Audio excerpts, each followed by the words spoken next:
if you feel like no matter how much you want to be productive, you still go back to scrolling on your phone, you still go back to this dopamine instant gratification habits, no matter how much you want to get things done because you know it's good for you, you know it's going to give you so much success and happiness in the future, but your own brain is just self-sabotaging you, this video is for you. I experienced the same thing when my own brain was just sabotaging me when I wanted to be productive and get things done and see the success that I wanted so much in my life. When I was in my least productive phase a couple of years ago, I felt like so insecure about myself. I felt like I couldn't get anything done. I was just so addicted to scrolling on my phone. But I transformed all of that, and now I'm my most productive self. I've completely transformed. I'm now more productive and happier than ever, and it's fun. I generally have fun in my routine now. It's great. I'm living like a productive, exciting, and fun life, and I'm just so grateful to be here when in the past I used to just be so burnt out, anxious, insecure, and sad. I have like a notebook with me, and because this is going to be a nice long video with a bunch of gems on how to finally be your most productive self and quit instant gratification. The first secret that I have for you is that productivity, it has to be fun. It has to be fun in order for you to stick with it and be your most productive self. So don't worry, living a productive life or living a productive routine, having a productive routine is going to be fun for you. It's going to be great. It shouldn't feel miserable. You should genuinely enjoy showing up and doing good things for your future and enjoy the tasks that you're doing. It has to be fun. Otherwise, you're not going to stick with it. Otherwise, you're going to find it really hard to stick with it. And throughout this video, I'm going to be giving you more golden nuggets for you to improve your life. Now, a couple of years ago, I was like, oh my god, I was just so lazy. I was just super overstimulated with instant gratification that whenever I told myself that I'll do something, like for example, okay, if I come home, I'm gonna go study for 3 hours, no excuses, I'm gonna do that, and then I'm gonna ace the test tomorrow. Whenever I told myself something like that and I promised myself that I would do that, I would almost always end up breaking it. I would go home and I would not have any energy other than to just scroll on my phone and do instant gratification habits. And that just like made me lose so much trust in myself. I promised myself that I would do this, but I couldn't. And another issue I was struggling with was that I just felt like so mentally fatigued all the time. I just felt so tired. I couldn't bring myself to gather enough mental energy and go do a task.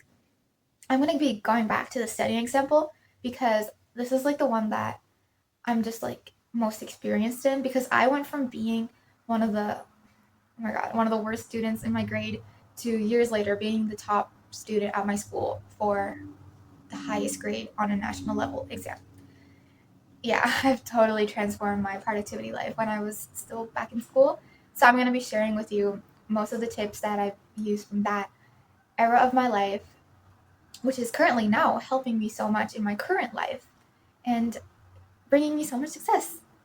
So yeah, I used to just feel so mentally exhausted, and whenever I wanted to go and study, I did not have the mental energy to do that. Just too sad, too tired. The only thing I really had energy to do was scroll on my phone, do instant gratification dopamine habits. And that's basically why they're just so awful. These bad habits, they prevent you from being able to be productive and do other things that require more mental energy because you're so used to using all of that like low levels of energy on just your phone. So you're just like training your brain to just scroll on your phone rather than want to study and do more productive tasks that require more brain points, as I like to call it. And at that time, I really wanted to be productive. I wanted to be productive. I wanted to be the woman I've always wanted to be. Like, I but I couldn't. Like, I wanted to quit my instant gratification habits. I wanted to start studying and being consistent with it and getting good grades and acing my tests. I wanted all of that, but I felt like my brain wasn't on my side. I felt like my brain was sabotaging me. And it just felt so frustrating. It felt so frustrating. So that's when I started to get on to social media and search up productivity tactics, productivity hacks for students, for work, blah, blah, blah, blah. And we all have that phase. We all just search up stuff like that. And I tried a bunch of stuff. I tried a bunch of popular productivity hacks on the mainstream. And almost, oh my God, it was just awful. I just wasted my time mostly with all these hacks. And some of them just did more harm than good. I'll be sharing with you all the tactics that I did, which you might even know about because they're just so popular, but sometimes it doesn't even work. Sometimes it's just awful and sabotaging you. I tried all of these, but none of them worked, and I'm just going to be sharing with you these things so you can save some time. The first thing that didn't work was the Pomodoro technique. It's so popular, I know, but personally for me, it was just, no, it didn't work at all. I found the deep work method to be much better. In case you don't know what the Pomodoro technique is, it's basically you work in intervals. So if you have a 30-minute study session, then you have a 10-minute break afterwards, then you study for 30 minutes again and have a 10-minute break. So you just go in intervals, break, study, break, work, blah, blah, blah. I found the deep work method so much better. The deep work method is basically you study for an hour and 30 minutes. You do work for an hour and 30 minutes. Then you take a break for I don't know. But you just work in this really big time block. You work for an hour of 30 minutes. And the reason this works so much better, this is scientifically works so much better. It's been proven by neuroscientists and doctors. Because your brain, once it has an hour and 30 minutes time to truly focus and work, you go into this mental flow state during that amount of time because it's so long. And you go into this mental flow state where you can focus so much better. Your brain's just in the zone. And it's a healthy workout mentally for your brain. It's a really healthy workout. And you focus better, you get more done during that time, you learn better, anything. It's just a really, really, really good method for deciding how much time you want your work session to be. I would totally recommend the deep work method. And a reason why the Pomodoro technique does not work is because the intervals, the 30-minute interval, it's going to be really hard. Well, you can't get into a mental flow state during 30 minutes. The time is just simply too short. It's too short. And you're going to have a break for 10 minutes immediately afterwards. So you're going to be completely switching your focus onto something else. And most of the time, during a break, we get the urge to just grab our phone, go on it, and scroll through it. And that is the worst thing you can do while you're studying, while you're working. Because it's going to make you want to keep scrolling, want to keep being addicted to your phone. That is the worst thing you could do ever. Do not do the Pomodoro technique. Do not do that. Do the deep work session. It's going to feel like you're stretching your brain out a little bit at first because you're trying to focus for an hour and 30 minutes. But trust me, it is worth it. It is so worth it. You're going to feel a little mind stretch and you're going to want to go back to your phone. Just put your phone in a separate room. Try focusing as best as you can. And after 30 minutes, just do whatever you want. Go look out the window, go relax. Ideally, don't go on your phone, take a nap. But that's what's worked for me the best. And I totally recommend it. I still do it and I get so much done. Another thing that did not work at all was being really strict with my routine. Because when I used to put a lot of pressure on myself to get things done at this time, do this, study for 10 hours, work for 5 hours a day, do all of these things, don't waste a single hour of your time, that just leads to burnout.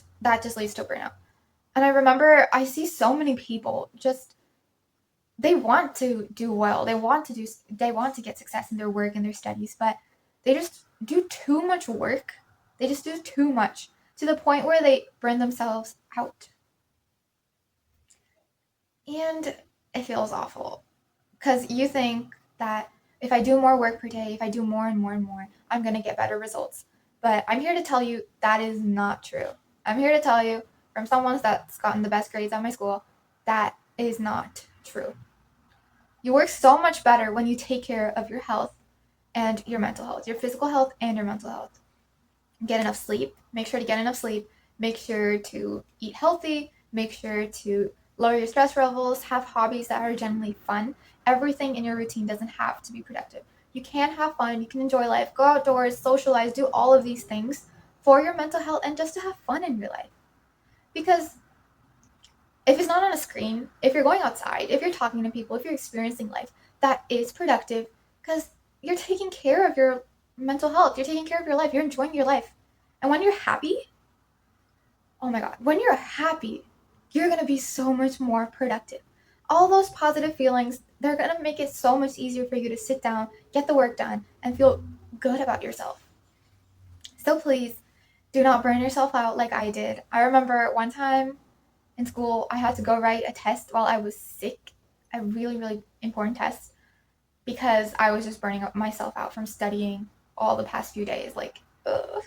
Oh my God, I did so bad on that test because of all the burnout I was experiencing. And it just feels awful. It just feels awful. You don't have to do 10 hours of work a day. If you do like a couple of good deep work blocks, like maybe 1 hour and a half per day, then I think you'll be fine. Like at least 2 deep work blocks a day. That's what I currently have in my schedule right now.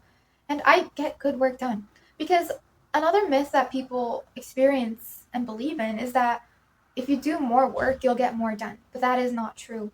You're just going to be draining yourself mentally. And the longer you work, the less output you're going to get. Because your brain has like a battery. And the longer you work, the more the more battery it's going to drain. So you're going to work less better the more hours you study. Just focus on having a good chunk of time where you're focused, where you feel your best, and just power through it, and that's it. The next thing that didn't work for me was shaming myself. This is something almost all of us struggle with.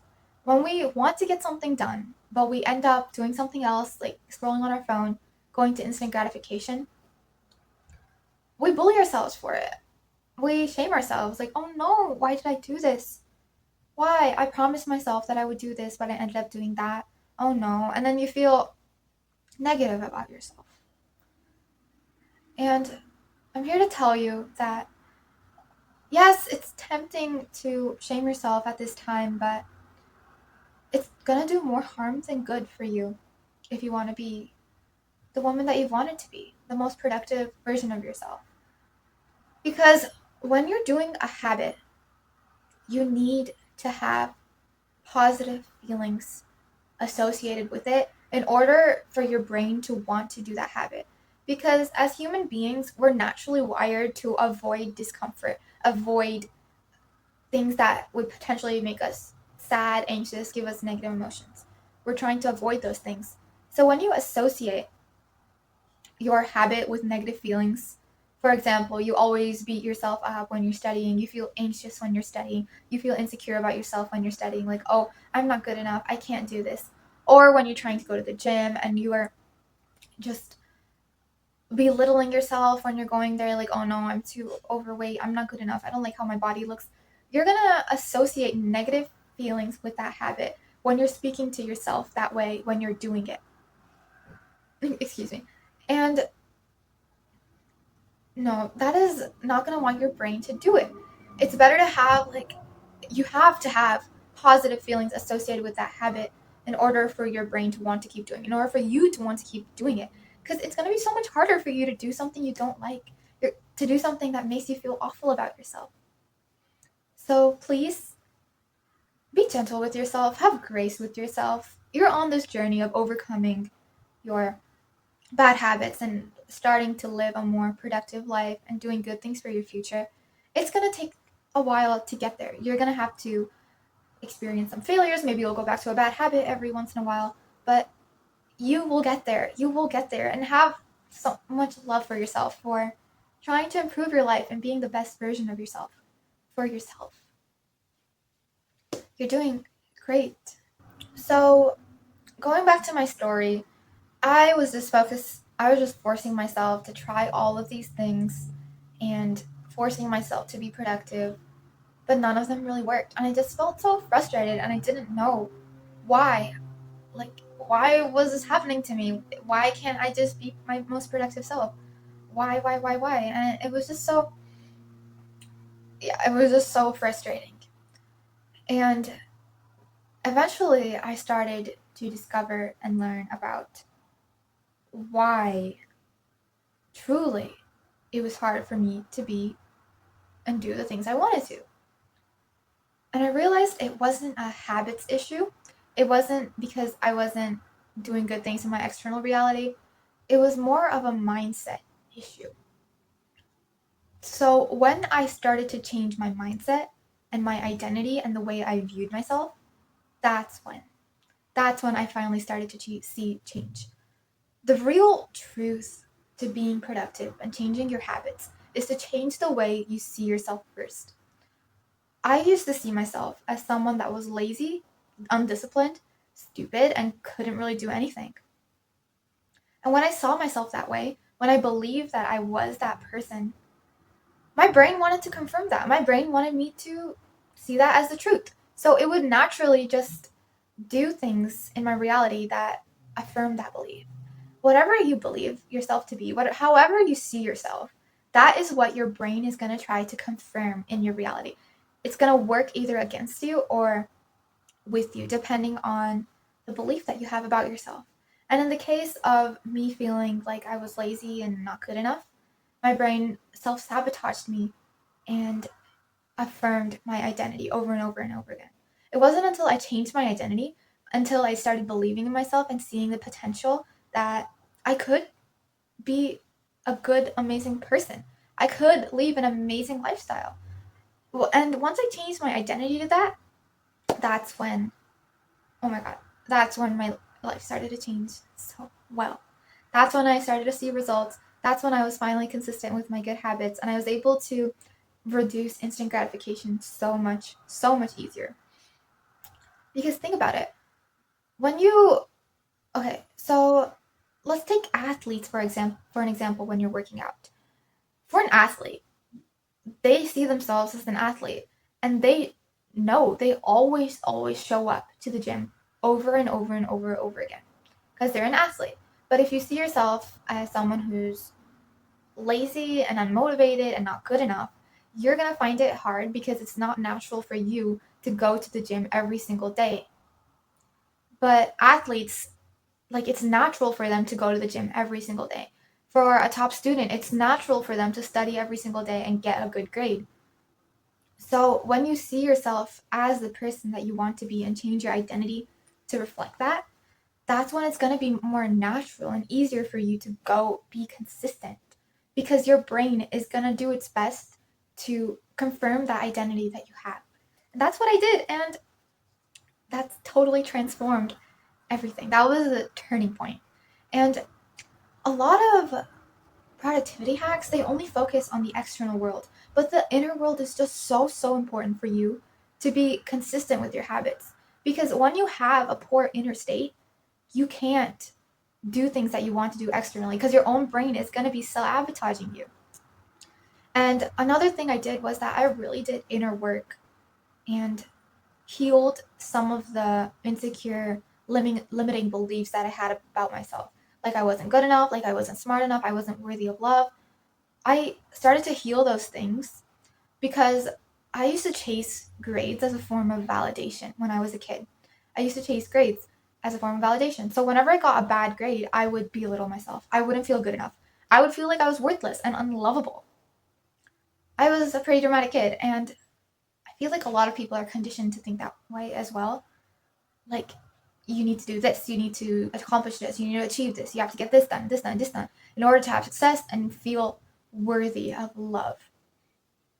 So that was really toxic, and that is so toxic mentally for you.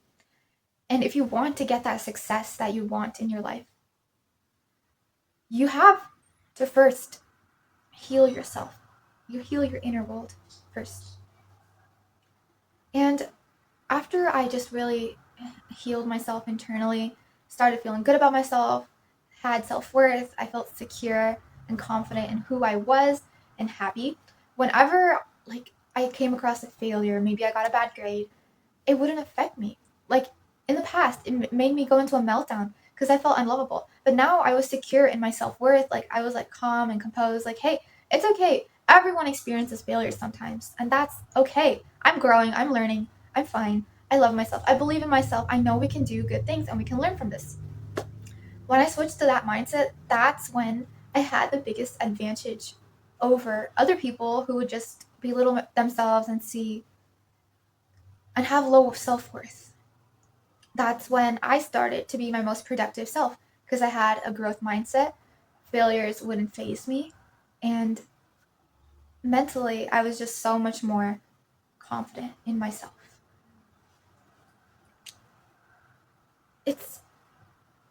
I really did. I'm so glad that I realized it was more of a emotional dysregulation issue because if you want to be productive and if you want to quit instant gratification habits and reduce them, most of it has to do with your inner world. If you've tried everything externally, then it's probably your inner world. Something internally is making you feel anxious and is holding you back mentally from reaching the person that you want to be. Okay, so another thing that I want to give you a tip about is that if you're someone who procrastinates a lot, who tends to procrastinate a lot, just open up a journal and ask yourself, why do I feel anxious about this activity? Because procrastination comes from anxiety. This is something you can do right now to be more self-aware. The root of procrastination is anxiety. You feel anxious about that task for some reason, and our brains naturally want to avoid discomfort and feelings of anxiety and negative emotions. For me, I always used to procrastinate on studying. And when I finally asked myself, why do I feel anxious about this activity? I realized because I was scared that if I did study and if I did do my best, and if I went to go write that test, and if I got a bad grade, I would feel worthless and so insecure about myself. Now, I just want to share with you where my transformation has led me now. I'm so much happier. I am just so much happier in my life after changing my mindset and my habits to align with my current environment. I just feel so much better about myself. And that's really the key. You need to have your mindset and your habits aligned in order for you to be able to create your dream reality. Now I'm just my most productive self. I am my ideal self. I'm working towards my dreams, my goals. I'm creating it slowly. I'm productive. I've reduced instant gratification significantly in my life. I can get work done. I go to the gym. I take care of my body. I take care of all different areas of my life, my relationships, my health, my work, my career, what I'm passionate about. And it's just been amazing living this way. It's so fun. My life is fun. I do fun things on a day-to-day basis. And I just feel so empowered and confident and secure in my self-worth now as well. So if you want to learn more and start learning how to balance your mindset and your habits to create the life that you want, the first link in the description has a pre-sale for my masterclass down below. Prices are cheaper now, but we're going to go really in depth on more on how you can actually change your inner world and your outer world to fully reflect and be the person that I desire to be, your ideal dream version of yourself, and start creating and start living and attracting wonderful blessings in your life. Anyways, if that sounds interesting to you, click the link in the description below. Thank you for watching. Bye.